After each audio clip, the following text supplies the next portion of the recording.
കരൂർ ദുരന്തത്തിൽ മൗനം വെടിഞ്ഞ് തമിഴക വെട്രിക്കഴകം അധ്യക്ഷൻ വിജയ് ജനങ്ങൾക്കെല്ലാം അറിയാമെന്നും സത്യം പുറത്തുവരുമെന്നും ആദ്യ വീഡിയോ സന്ദേശത്തിൽ വിജയ് പറഞ്ഞു.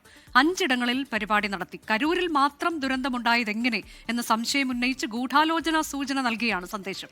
DMK, കോൺഗ്രസ് നേതാക്കളും BJP സംഘവും കരൂരിൽ സന്ദർശനം നടത്തി. കേസിൽ അറസ്റ്റിലായ 2 TVK പ്രവർത്തകരെ റിമാൻഡ് ചെയ്തു.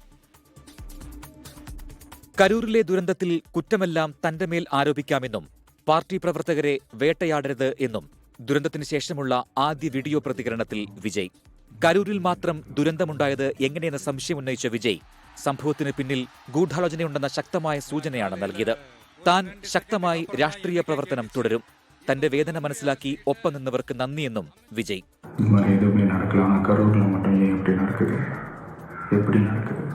மக்களுக்கு எல்லா உண்மையும் தெரியும். மக்கள் எல்லாத்தையும் பார்த்துக்கிட்டு இருக்கிறாங்க. சீக்கிரமே எல்லா உண்மைகளும் வெளியில் வரும்.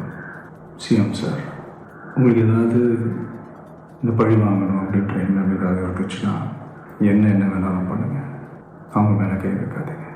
കേസിൽ അറസ്റ്റിലായ TVK കരൂർ വെസ്റ്റ് ജില്ലാ secretary Mathiyazhagan, Karur south city treasurer Pounraj എന്നിവരെ റിമാൻഡ് ചെയ്തു.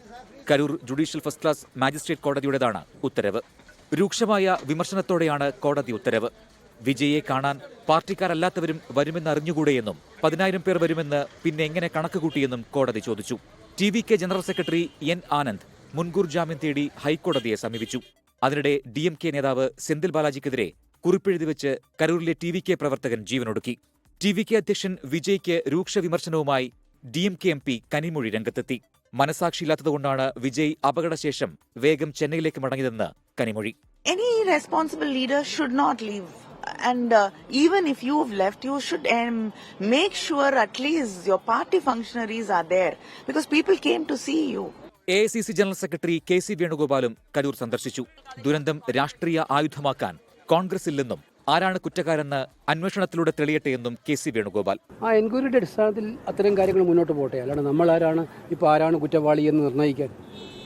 മാത്രമല്ല, ഇതൊരു രാഷ്ട്രീയ പ്രചരണത്തിന്റെ ആയുധമാക്കാൻ നമ്മൾ ആരും ഉദ്ദേശിക്കുന്നില്ല. ഹേമമാലിനി MPയുടെ നേതൃത്വത്തിലുള്ള BJP സംഘം കരൂർ സന്ദർശിച്ചു.